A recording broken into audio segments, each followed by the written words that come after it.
नमस्कार दोस्तों, मैं बेंगलोर से डॉक्टर इंदु झुंझुनवाला अभ्युदय अंतर्राष्ट्रीय के इस पटल पर अनवरत चल रहे इस पखवाड़े में आज आप सभी के समक्ष फिर से उपस्थित हुई हूँ एक विशेष विषय और एक बहुत ही विशेष व्यक्ति के साथ, जो कि बहुत बड़े विद्वान हैं और बनारस से हमारे साथ जुड़े हैं और उनके साथ वार्ता करने के लिए जुड़ी हैं बनारस से ही डॉक्टर संगीता श्रीवास्तव जी।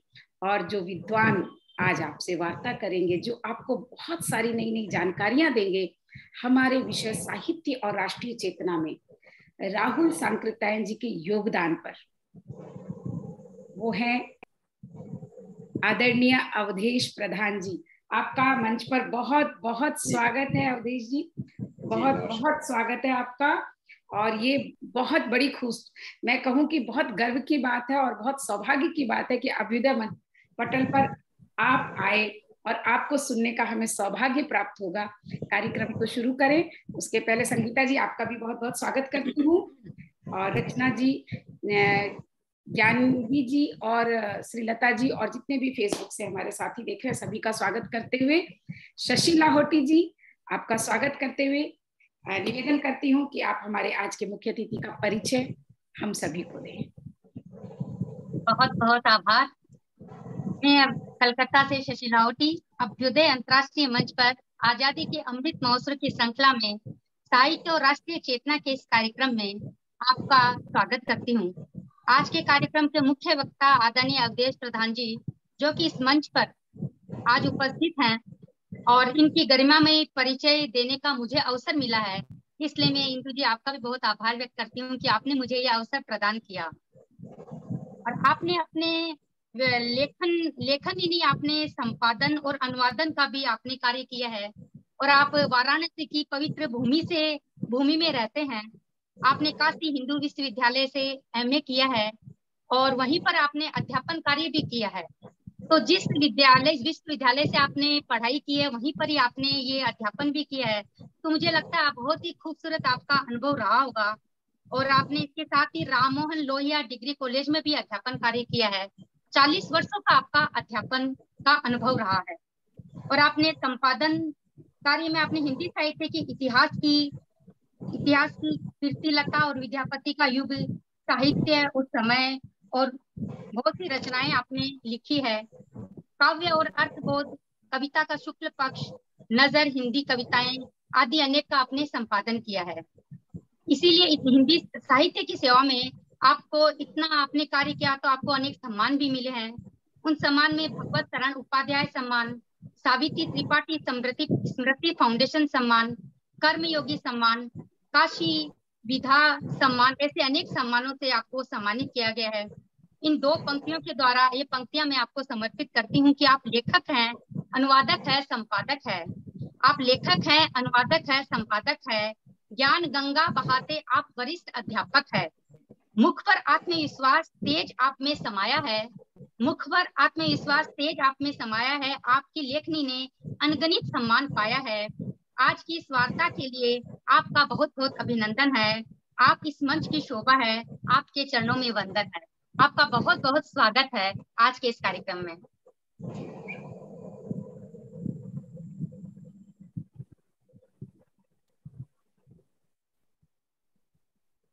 इंदु जी म्यूट है आप। तो अब मंच आपको सौंपती हूँ डॉक्टर संगीता श्रीवास्तव जी। और संगीता श्रीवास्तव जी के लिए बताऊं कि ये हमारी उत्तर प्रदेश शाखा की प्रमुखों में से भी एक हैं, और वहां पर राहुल सांकृत्यायन शोध एवं अध्ययन केंद्र चला रही हैं और बहुत सारा काम साहित्य के लिए कर रही हैं।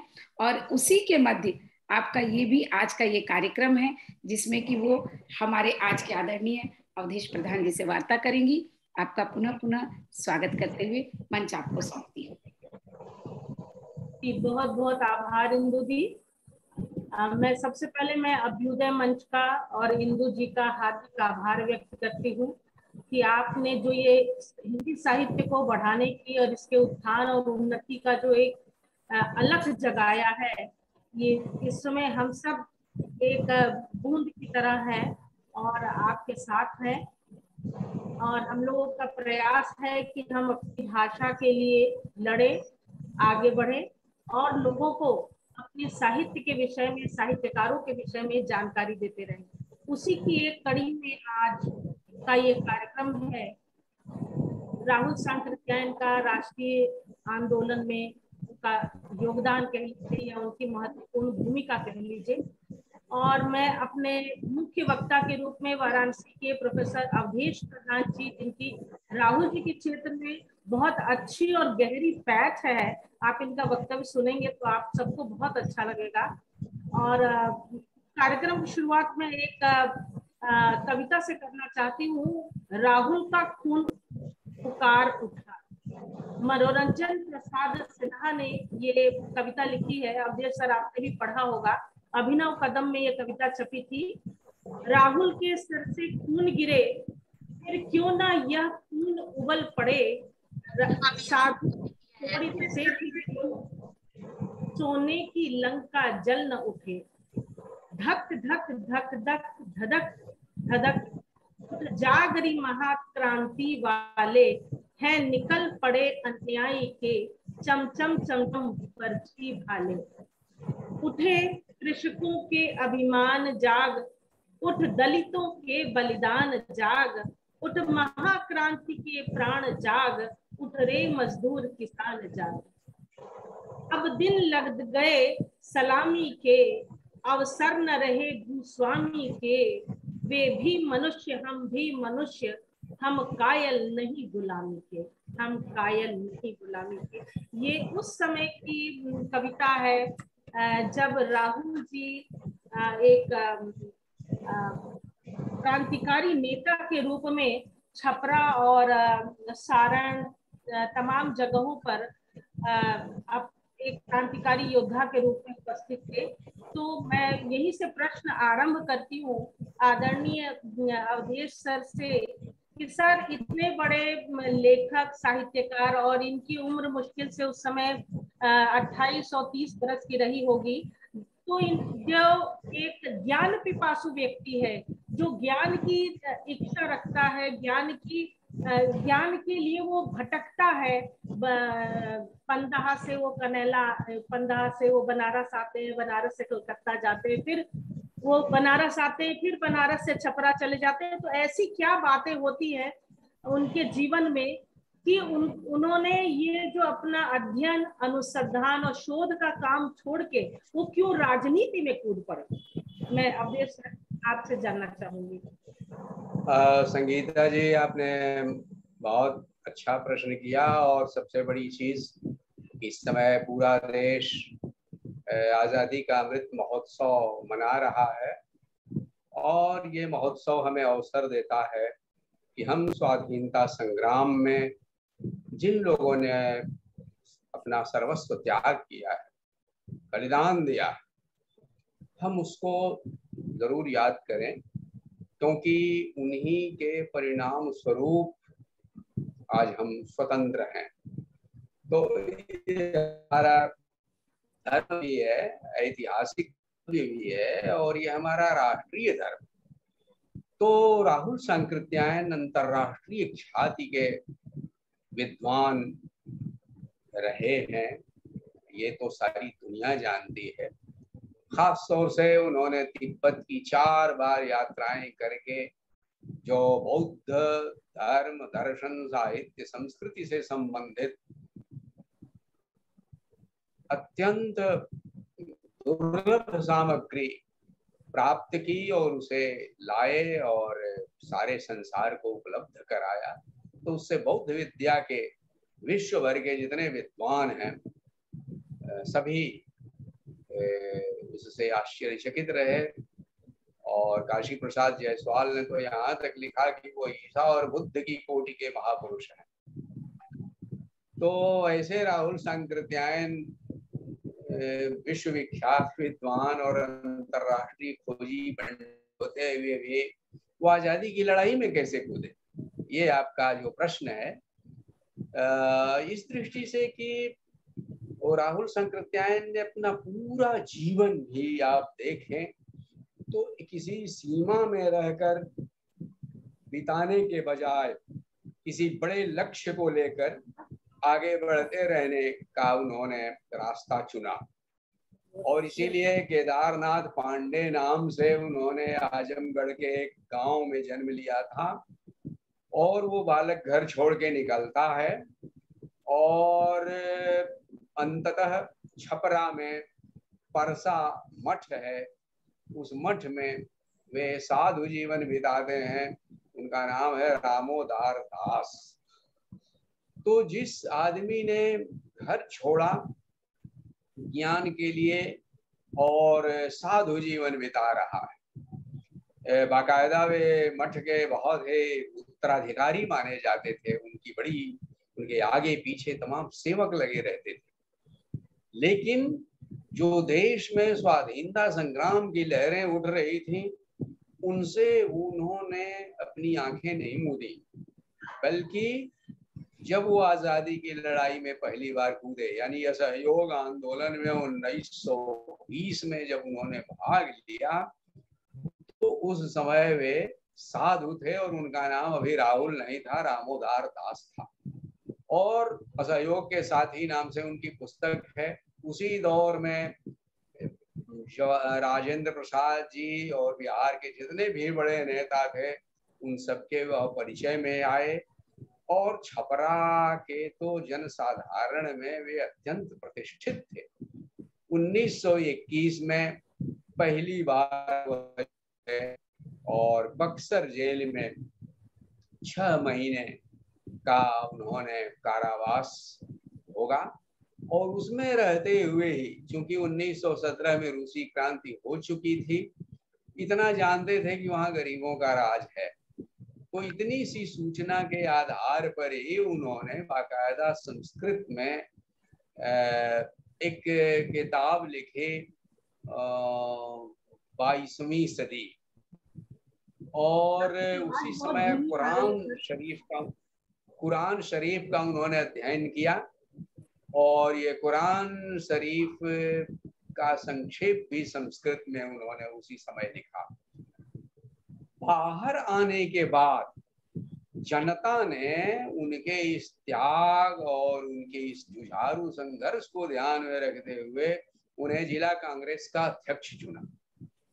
और फिर लेकिन उन्हें पद का मोह नहीं था, उन्होंने वह अध्यक्ष पद त्याग दिया, लेकिन वो कांग्रेस में बराबर सक्रिय रहे और उन्होंने बाढ़ पीड़ितों की बराबर सेवा की।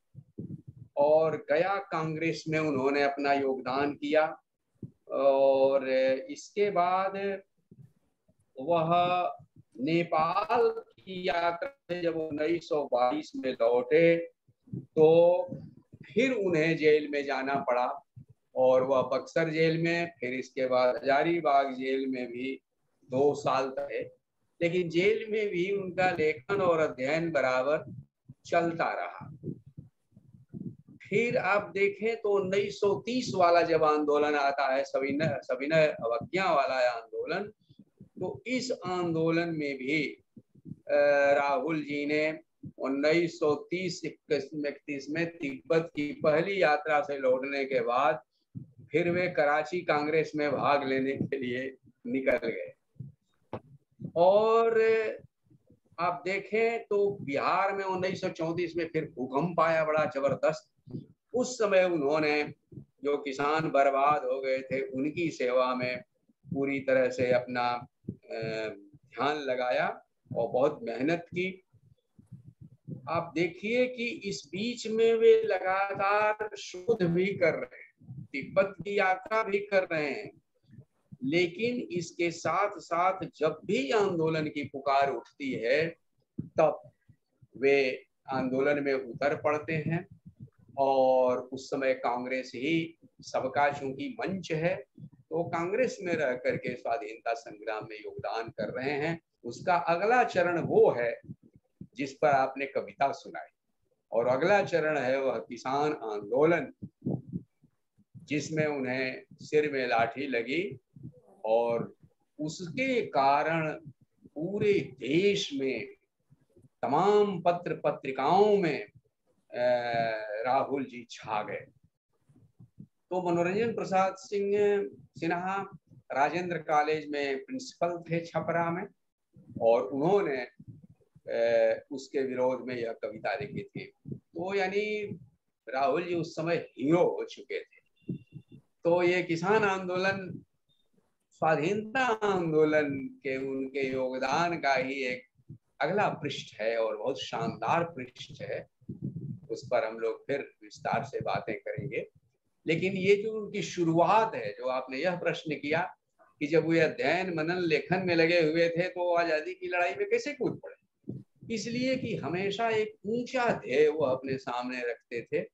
और इसीलिए जब भी आजादी की लड़ाई की पुकार उठी, 1920 का असहयोग आंदोलन, चाहे 1930 का सविनय अवज्ञा आंदोलन, वो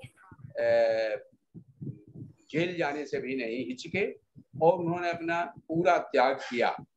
लेकिन जब भी जेल से वह बाहर आए, उन्होंने उन पदों से इस्तीफा दे दिया, यानी उनको पद पर बने रहने का मोह नहीं था। इस मामले में वे एक क्रांतिकारी साधु थे, आजादी के दीवाने थे, लेकिन वे पद के लोभी नहीं थे। बहुत सुंदर, बहुत ही सुंदर, बहुत ही अच्छी बातें आपने बताई। लेकिन आपकी आवाज बहुत धीमी आ रही है, तो मैंने मोबाइल पर कर लिया है। इसको आपको ऑफ करना पड़ेगा, नहीं तो मैं इसको लैपटॉप बंद कर जी। ठीक है। तो जब आप किसान आंदोलन पर प्रश्न करेंगी तो फिर मैं आगे की बातें रखूंगा। अब मेरी आवाज सुनाई दे रही है? नहीं, आपकी आवाज हमें बिल्कुल सुनाई दे रही है। उनके फोन में थोड़ी सी शायद कुछ प्रॉब्लम थी, तो वो दूसरे डिवाइस से जुड़ रही हैं। जी जी जी, वो दूसरे डिवाइस से जुड़ी हैं, तो उस पर वो बात कर लेंगी। बहुत सुंदर, आपने बहुत ही सुंदर बातें बताई, जो कि हम राहुल शांकृत्यायन जी को एक घुमक्कड़ प्रवृत्ति के एक बहुत बड़े साहित्यकार के रूप में देखते थे, जो यात्रा वृत्तांत के लिए बहुत प्रसिद्ध थे और बहुमुखी प्रतिभा के धनी थे, ये तो हमें पता था। लेकिन आजादी की लड़ाई में वो इस तरह कूदे और किसान आंदोलन में उनका इतना महत्वपूर्ण रोल था, ये आज आपने पहली बार हमें बताया है। हाँ संगीता जी। जी, ये जब 1921 से 1927 तक तो ये राजनीति में रहे सर, और इन्होंने पूरा अमवारी और छपरा में किसान आंदोलन में बहुत महत्वपूर्ण भूमिका अदा की। सर भी पूछ गया, और उन्होंने अपना वहां पर भाषण दिया, वो मल्लिका भोजपुरी भाषा में दिया, भोजपुरी जिसे हम कहते हैं। तो इनके पीछे इनके जो सारे गांव के और उस क्षेत्र के जो लोग थे, इनके पीछे बुरी तरह से और इस बढ़ चढ़ के लोगों ने इनका सहयोग दिया था। उसके बाद 27 के बाद ये पुनः वापस ये अध्ययन और अनुसंधान में आ गए, और फिर उसके बाद 1939 में 11 वर्षों के बाद ये पुनः राजनीति में आए। तो ये बीच का समय में ऐसा क्यों हुआ? जी, असल में डॉक्टर काशी प्रसाद जायसवाल जो बहुत बड़े इतिहासकार हैं, और उन्होंने प्राचीन इतिहास की खोई हुई कड़ियों का पता लगाया था। हिंदू पॉलिटी उनकी बहुत ही मशहूर किताब है सारे संसार में। उन्होंने प्राचीन इतिहास का एक नया अध्याय ही प्रस्तुत किया। तो डॉक्टर काशी प्रसाद जायसवाल ने उनको कसम दिलाई। उन्होंने कहा कि देखिए, जेल जाना, सत्याग्रह करना, आजादी की लड़ाई में भाग लेने वाले बहुत सारे लोग हैं, लेकिन आप इस देश की विभूति है, और आप जो काम कर रहे हैं, हम आजादी आखिर किस लिए चाहते हैं? इसीलिए चाहते हैं कि देश के ज्ञान की, संस्कृति की जो गरिमा है वो सामने लाई जाए। वो बड़ा काम आप कर रहे हैं, ये सब नहीं कर सकते। इसलिए उन्होंने उनको कसम दिलाई कि आप राजनीति में भाग नहीं लेंगे और सब छोड़कर केवल अध्ययन अनुसंधान की दुनिया में लगेंगे।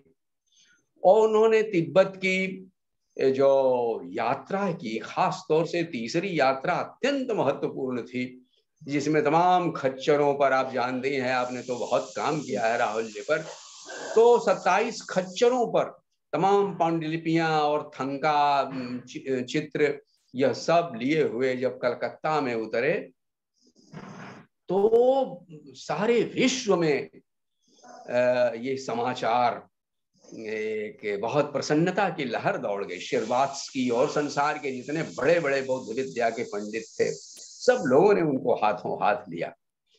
उसी समय कलकत्ते में उन्होंने प्रेस कॉन्फ्रेंस में ये बात कही कि आदरणीय काशी प्रसाद जायसवाल जी ने मुझे कसम दिलाई थी, लेकिन अब उनका निधन हो गया, तो अब मुझे कोई कसम दिलाने वाला है नहीं, इसलिए देश की पुकार है, तो अब ये मैंने अनुसंधान का कार्य पूरा कर लिया, ये देश को अर्पित करता हूं और मैं बिहार जाते ही मैं तुरंत किसान आंदोलन में कूद पड़ूंगा। असहयोग आंदोलन के समय से ही स्वामी सहजानंद सरस्वती से उनका बहुत ही घनिष्ठ संपर्क हो गया था। स्वामी सहजानंद सरस्वती भी उनकी तरह ही और उनसे थोड़ा ज्यादा कम उम्र में उन्होंने संन्यास ले लिया था। 1915-16 में ही सन्यासी हो गए थे वो। तो स्वामी सहजानंद सरस्वती भी पूर्वी उत्तर प्रदेश यानी गाजीपुर जिले के थे, जैसे कि वो आजमगढ़ जिले के थे, और उनका भी कार्य क्षेत्र लेकिन बिहार था। और बिहार में उन्होंने 1937 के बाद जो कांग्रेस के मंत्रिमंडल बने, 1936 के किसान कार्यक्रम को लागू करने का उनके ऊपर दबाव बना और सब जगह किसान सभाओं ने मांग की कांग्रेस मंत्रिमंडलों से 1937 में कि फैजपुर किसान कार्यक्रम को लागू कीजिए।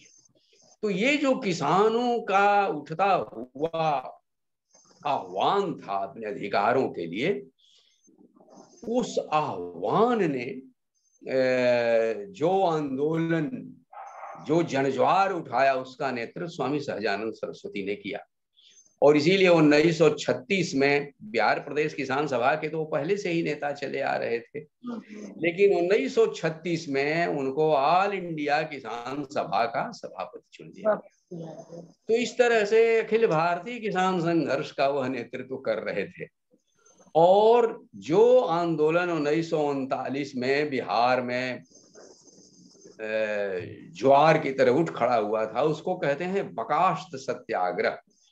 बकाश्त यानी जमींदारों का अधिकार था खेतों पर, जबकि बटाईदार किसान उनको लंबे समय से जोतते बोते आ रहे थे, लेकिन वे काश्तकार की तरह नहीं बल्कि गुलाम की तरह रहते थे और उनसे हर किस्म की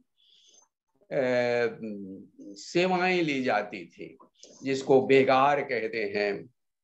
और बेगार में और उनके घरों में स्त्रियों का भी कोई माने सम्मान नहीं था। तो उसमें छोटी जात से लेके ऊंची जात के तक के लोग, काश्तकार जितने थे, किसानों का सब अधिकार उनके पास होते हुए भी खेत उनके नहीं थे, क्योंकि वे कागज पुर्जा का काम नहीं जानते थे, अदालत का काम नहीं जानते थे, और इस तरह से कर्ज देकर और गलत पुर्जी देकर, गलत रसीदें देकर वे किसानों को फंसाते थे।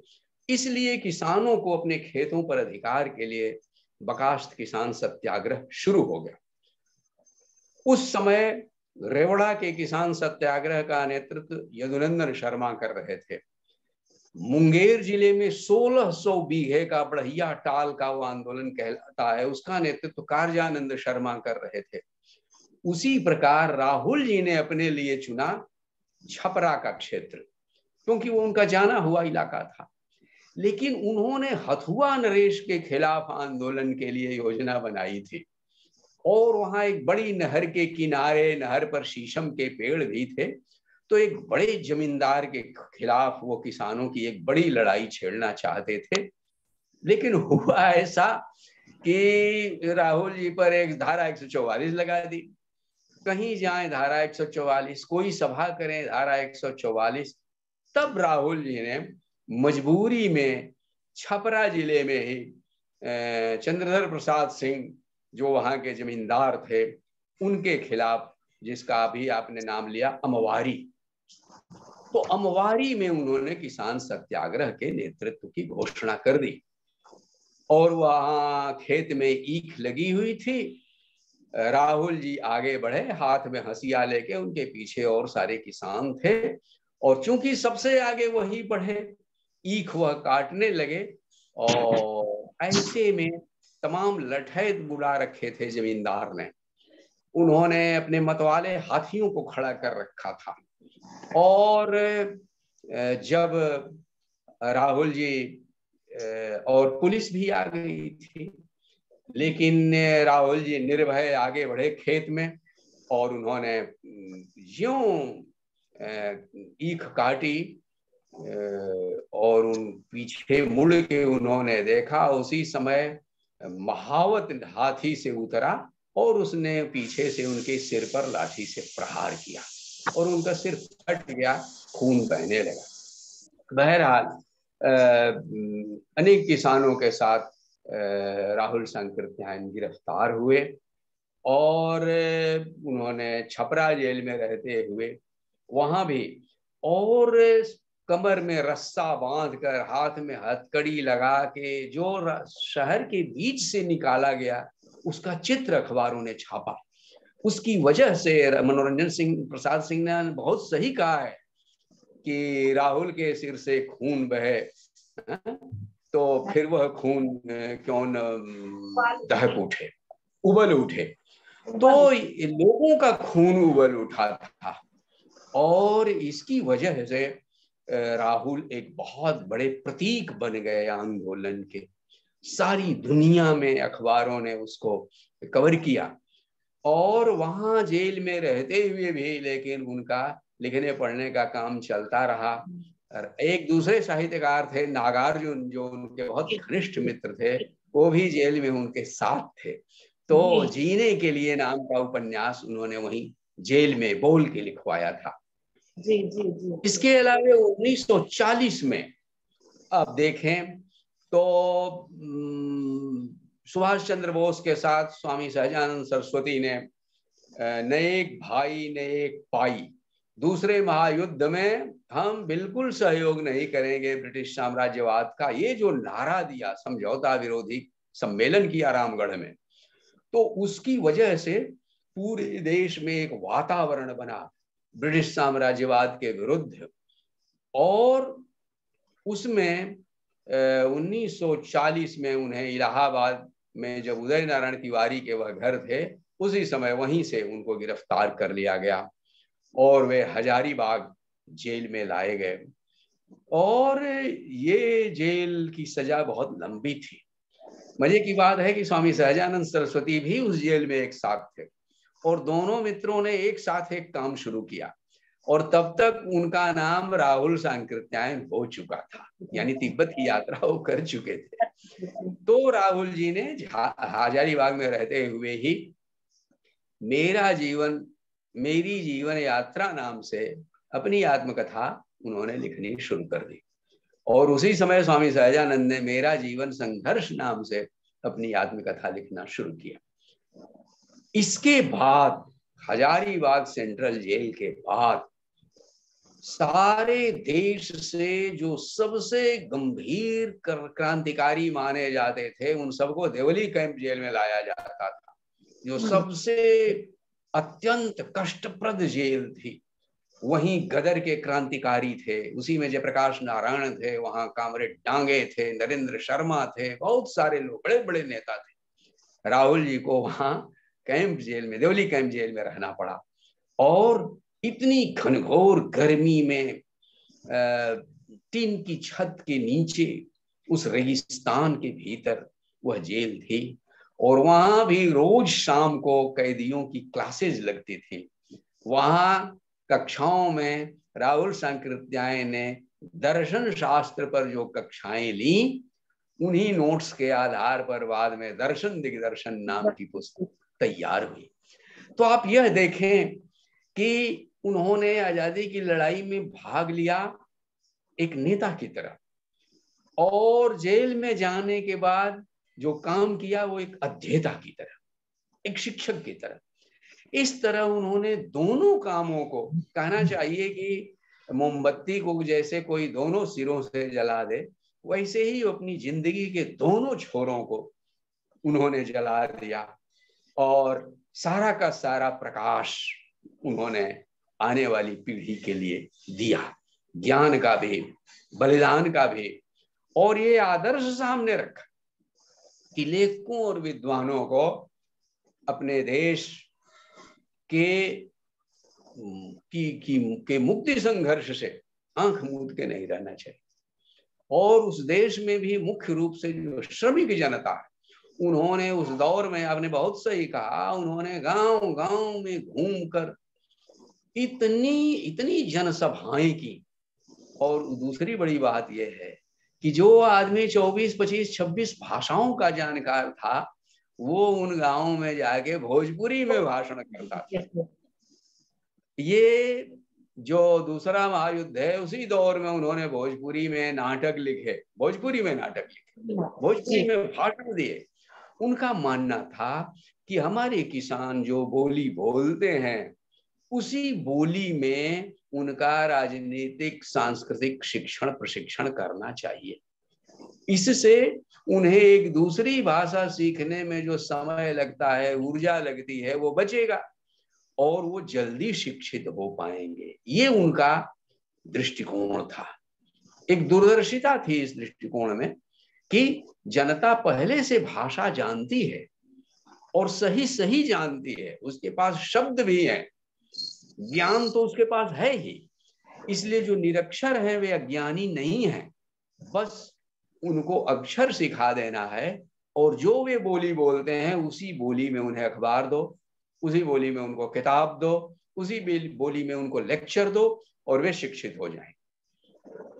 कृषि विज्ञान या इतिहास का या भूगोल का या जो भी उनके जीवन के लिए जरूरी ज्ञान है, उस सब कुछ का शिक्षण प्रशिक्षण उनकी बोली में किया जाना चाहिए। ये उनका दृष्टिकोण था।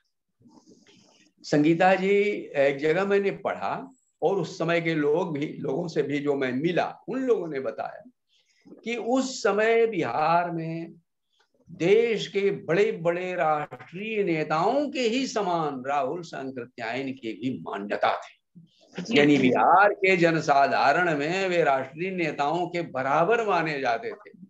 और डॉक्टर राजेंद्र प्रसाद और डॉक्टर बाबू श्री कृष्ण सिंह और स्वामी सहजानंद सरस्वती, ये जो बड़ी चोटी के बड़े कैंडे के नेता थे, ये सब राहुल सांकृत्यायन का बड़ा आदर करते थे और ये आदर उनके प्रति लोगों में आजीवन बना रहा। तो एक बहुत बड़ा आदर्श राहुल जी ने हमारे सामने कायम किया स्वाधीनता संग्राम में अपने योगदान से, और उससे भी आगे बढ़कर किसान आंदोलन में अपने योगदान से। और उसके कुछ बहुत बड़े कारण हैं। उसकी वजह यह है कि वह केवल आंख मूंद के आजादी की लड़ाई में ही नहीं कूदे थे, बल्कि उनके आगे एक सपना भी था कि आजादी के बाद स्वतंत्र भारत कैसा होगा, क्योंकि ये भी उसी समय उसका मानचित्र बनना शुरू हो गया था। अलग अलग लोगों के अपने सपने थे कि देश कैसा होगा। प्रेमचंद अपने ढंग से सोच रहे थे देश कैसा होगा, भगत सिंह अपने ढंग से सोच रहे थे देश कैसा होगा, अंबेडकर साहब के मस्तिष्क में देश का एक और चित्र था, गांधी जी के मन में एक और चित्र था ग्राम स्वराज का, नेहरू जी के भी दिमाग में एक चित्र था। उसी प्रकार राहुल सांकृत्यायन भी चूंकि स्वतंत्र चेता थे, एक विचारक थे और दुनिया के तमाम देशों में वह घूम आए थे, तो उनके दिमाग में भी एक सपना था, स्वतंत्र भारत का सपना, ये उनके मन में एक था। इसलिए जब हम जाने कि स्वाधीनता संग्राम में उन्होंने क्या योगदान किया, तो यह भी जानना चाहिए कि वह स्वाधीन भारत का भविष्य किस रूप में देखना चाहते थे। यानी उनके मन में जो विजन था स्वतंत्र भारत का, वो क्या था।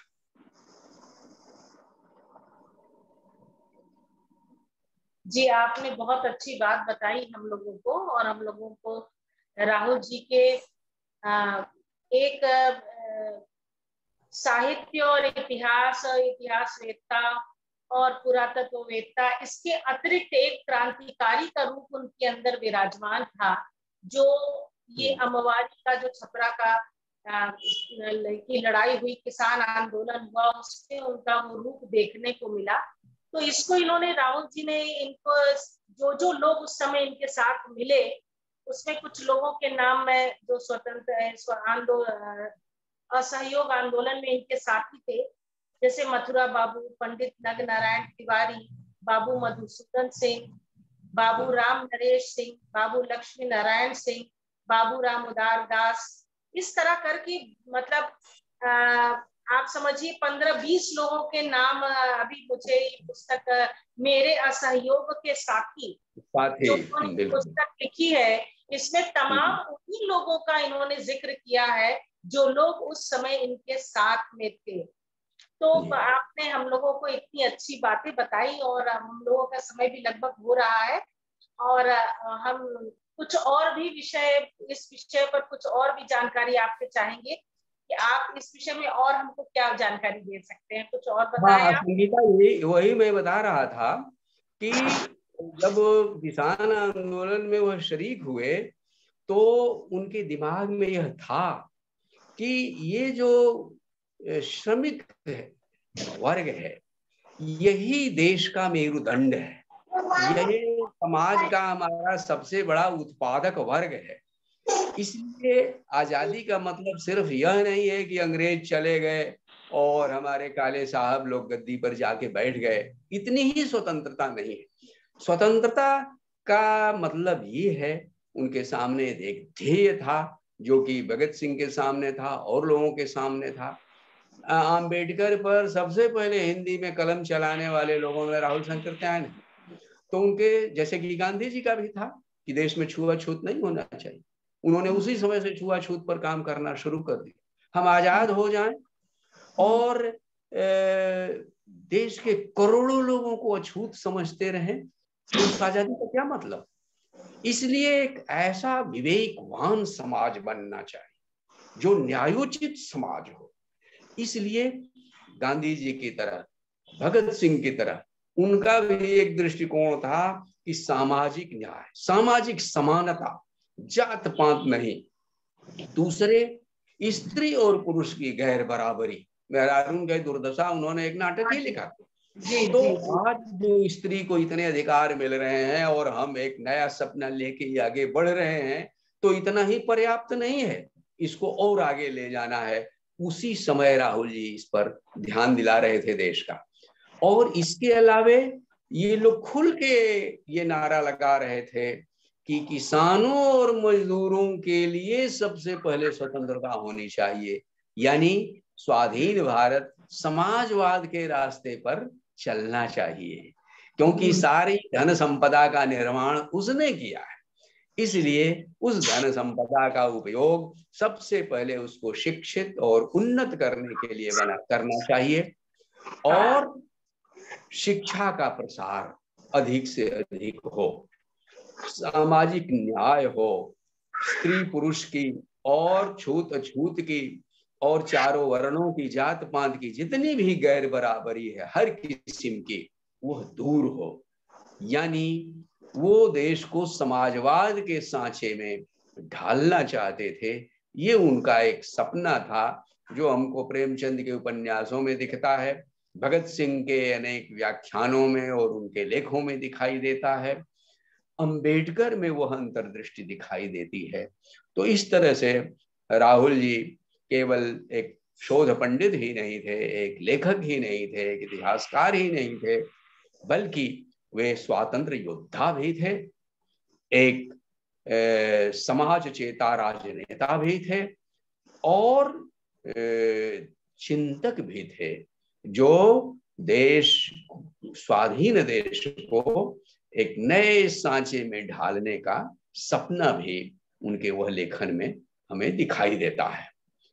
तो राहुल जी इस मामले में देखिए तो एक संपूर्ण व्यक्तित्व लेके आए थे, और हिंदी में इतना बड़ा व्यक्तित्व, विश्व स्तर का व्यक्तित्व दूसरा नहीं है। यानी एक और वो जितने अंतरराष्ट्रीय हैं, दूसरी ओर वो उतने ही बिल्कुल जनपदीय हैं, बिल्कुल मिट्टी से लग करके भोजपुरी में बोलते हुए गांव गांव घूमते हुए चल रहे हैं। और दूसरी तरफ एक और वो ईसवी सन से भी पूर्व का इतिहास अपनी कल्पना के जरिए रच सकते हैं, और दूसरी तरफ आजादी के बाद 22वीं सदी का भी वह सपना देख सकते हैं कि देश कितना महान होना चाहिए, कितना समानता और न्याय से परिपूर्ण होना चाहिए। तो संगीता जी, आपने ये अवसर दिया, मुझे बहुत अच्छा लगा राहुल जी पर बात करके। जी बहुत बहुत आभार सर। बहुत सारी चीजें हम लोग पढ़ नहीं पाते हैं, लेकिन सुन के वो चीजें दिमाग में बैठ जाती हैं। और आज का वक्तव्य हम लोग सुन के हम लोगों ने राहुल जी के बारे में बहुत कुछ जाना जो हम लोग नहीं भी जानते थे। जैसे एक प्रश्न था भी मेरा कि उस समय वो क्यों इसमें आए, तो ये पता चला कि काशी प्रसाद जायसवाल जी के कारण वो आए थे और उस बीच वो चले गए थे। तो एक ये बहुत बड़ी बात है कि उनके सामने उन्हें कोई रोकने टोकने वाला नहीं था और वे आजादी के आंदोलन में कूद पड़े। उन्होंने कहा कि नहीं, मुझे देश को मेरी आवश्यकता है और मैं इसमें इनके सहायता रहूंगा। तो मैं मंच से यहाँ इंदु झुनझुनवाला जी का भी हार्दिक धन्यवाद देती हूँ कि एक 4 दिवसीय कार्यक्रम इन्होंने अप्रैल माह में भी चलाया था। सर आपको बस जानकारी दूं, राहुल जी पर तमाम लोगों ने, वक्ताओं ने और जो हमारे इस संस्था से जुड़े लोगों ने अपने अपने विचार दिए थे। इसमें कुछ नहीं तो 40-50 लोगों के ने अपने वक्तव्य ऑनलाइन दिए थे। तो एक बहुत अच्छा सुअवसर प्रदान कर रही हैं आप, और मैं मंच की बहुत आभारी हूँ कि आप राहुल जी के लिए को भी अपने साथ लेकर चल रही हैं, क्योंकि राहुल नहीं तो हम नहीं। ये मेरी सोच है कि यदि राहुल नहीं तो हिंदी नहीं, भाषा नहीं। और राहुल जी ने इतना कुछ हमारे साहित्य के लिए किया है कि हम कितना भी ऋण उतारना चाहें, हम ऋण नहीं उतार सकते। एक जगह भरत ने भी हनुमान के प्रति ये कहा है, भरत के प्रति ये बात कही है कि भरत भाई कपि से उऋण हम नाही। तो वही बात है कि हम लोग इन्होंने जितना अथाह हमारे ऊपर साहित्य हमें दिया है, और जो कुछ अभी काशी प्रसाद जायसवाल जी के संग्रहालय पटना में रखा हुआ है और उस पर अनुसंधान करने वाले लोग नहीं है, ये हमारे इस समय समाज की बड़ी दुखी कर देने वाली बातें हैं कि वो उस तरह के शोधकर्ता नहीं है जो उनकी चीजों को, चाहे पाली हो, चाहे हिंदी हो, चाहे साहित्य हो, चाहे इतिहास हो, चाहे पुरातत्व हो, इतनी सामग्री उन्होंने तिब्बत से लाकर छोड़ी हुई, बौद्ध धर्म की इतनी सामग्रियां हैं। ये हमारे समाज का एक दुर्भाग्य है कि हमारे समाज में अब ऐसे बहुत कम वीर योद्धा, जिसको हम कहेंगे जो जुझारू प्रवृत्ति रखते हो और वो ये काम करे। तो और मैं इंदु जी से कहूंगी कि आप बेंगलोर में जो रिसर्च स्कॉलर्स हैं उनको थोड़ा कहिए कि वो इस काम में थोड़ा जुटे और राहुल जी की जो कृतियां पड़ी हुई हैं उनका उद्धार करने का प्रयास करें। आप वहां पर बिशप कॉलेज में प्रोफेसर हैं, आपके वहां पर बहुत सारे परिचित लोग हैं और ऐसे बड़े साहित्यिक लोग भी हैं जो इस काम का यदि बीड़ा उठाएं, वो अपने स्कॉलर्स लोगों से, अपने स्टूडेंट्स लोगों से कह के ये काम करवा सकते हैं। तो पुनः मैं बहुत बहुत आभार देती हूँ अंतर्राष्ट्रीय अभ्युदय संस्था का, इंदु दी का, जिन्होंने हमें ये मंच साझा करने का अवसर प्रदान किया। बहुत बहुत आभार। बहुत सुंदर संगीता जी, बहुत ही सुंदर। अभी जो मंच पर जो यहाँ पर उपस्थित हैं वो अगर कुछ पूछना चाहते हैं या कुछ कहना चाहते हैं तो कह सकते हैं, या उन्हें आदरणीय अवधेश जी से कुछ कहना हो, कुछ पूछना हो तो। चलिए, तो कोई कुछ नहीं कह रहा है तो आपका आज का वक्तव्य इतना ज्यादा मतलब जानकारी वाला था, इतना ज्ञानवर्धक था, एक अलग परिप्रेक्ष्य को, एक अलग दृश्य को हमारे सामने उन्होंने रखा।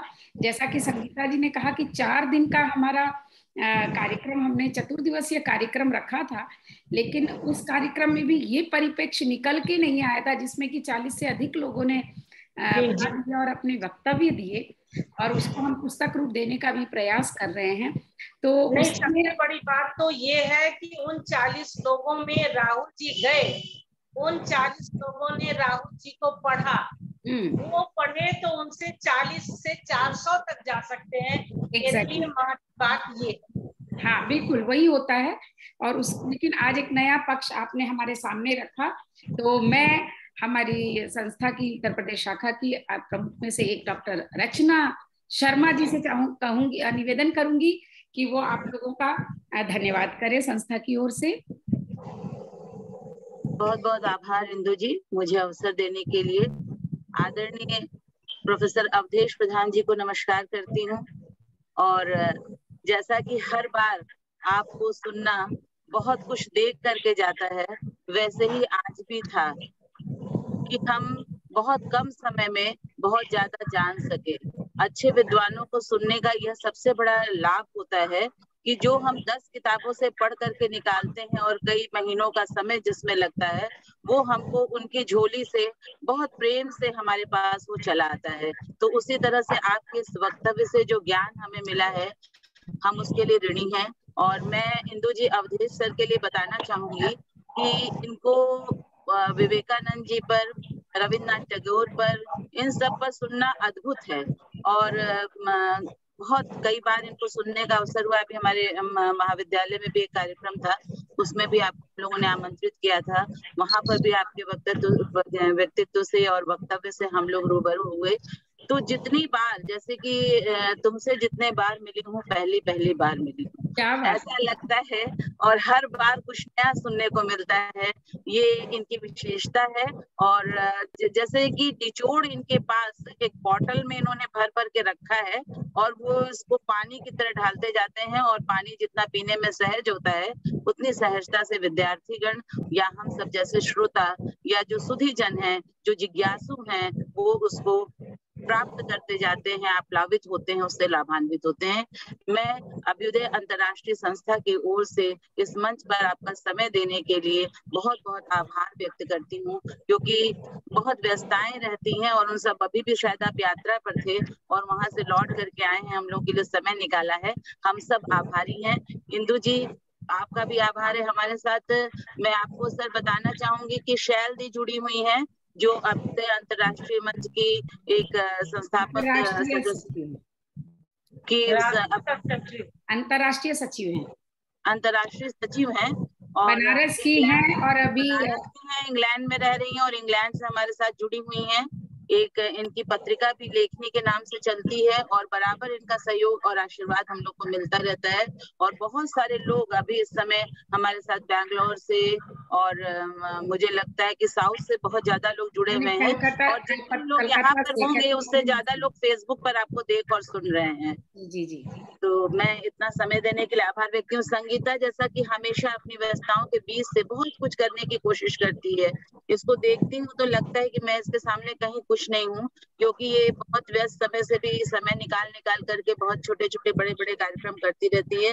तो बहुत सारा प्यार और सम्मान और अपनापन, यूं ही आगे बढ़ती रहो, यशस्वी हो, ऐसी कामना करती हूँ। सर को प्रणाम करती हूँ और निवेदन करती हूँ बाबा विश्वनाथ से कि आपको दीर्घायु करे, और हम सब आपके साथ ऐसे ही मिलकर के साहित्यिक कार्यक्रमों का आयोजन करते रहें। और मैं मंच इंदु जी को समर्पित करती हूँ जी। और एक मैं भी अपनी तरफ से आपका बहुत बहुत आभार, आपका और संगीता जी का।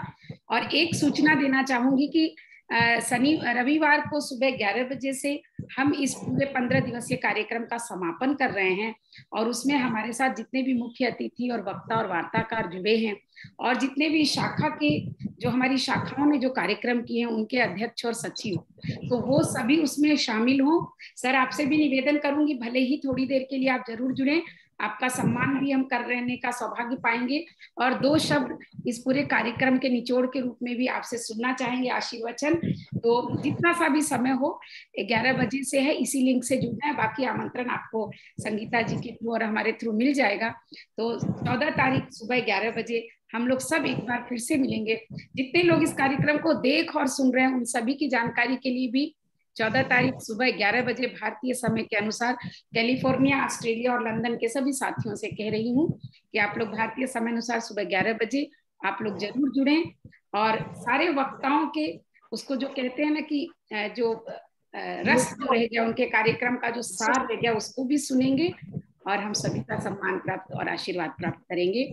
आजादी के पूर्व दिवस पर, आजादी के दिन इसलिए नहीं रखा कि उस दिन और बहुत सारी सब्जियां रहती हैं, तो एक बार पुनः आपका हार्दिक स्वागत है। और जितना आपके लिए रचना जी और संगीता जी ने बताया है, सर चाहूंगी कि आपके पास जब भी समय हो हम एक और विषय को लेकर के आपके साथ चर्चा। बिल्कुल बिल्कुल बिल्कुल सर, ये बहुत अच्छा आप वक्तव्य देते हैं। हम लोग तो मंत्र मुग्ध होकर सुनते रहते हैं।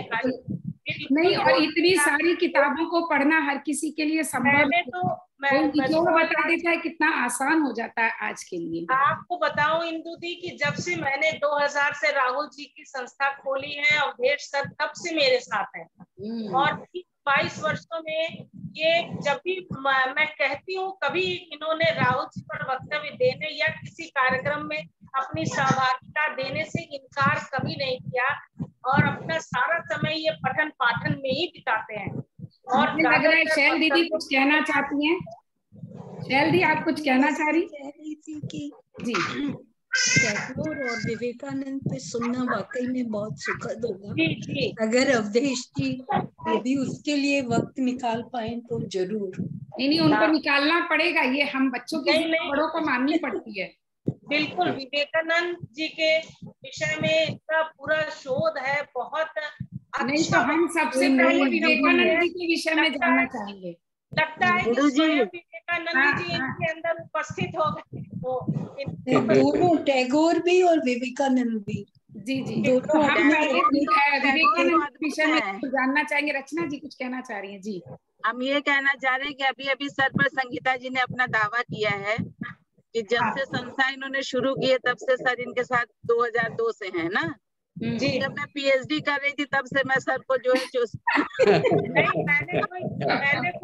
मैं जब से पहली बार जब सर को अपने गुरुजी प्रोफेसर विश्वनाथ भट्टाचार्य जी के यहाँ देखा, तो मैंने देखा कि ये एक झोला था सर के कंधे पर, सर का फेवरेट झोला है, और वो मुझे इतना प्रभावित किया, मुझे लगा कि वो एक, उसके बाद इन लोगों की बातचीत गुरुजी से चल रही थी, उसको सुनने के बाद मुझे लगा कि नहीं, ये बहुत विद्वान आदमी है, और अब कहीं भी इनका कोई कार्यक्रम होगा तो मुझे निमंत्रण हो या ना हो, मैं अपना जा करके मुझे सुनना है, और इसको मैंने कायम रखा। और सर मेरे मन में बहुत अंदर तक बसे हुए हैं, इसलिए तुम्हारे से ज्यादा मेरा दावा है सर पर। अभी सुनिए, आप दोनों के दावे हम खारिज करते हैं।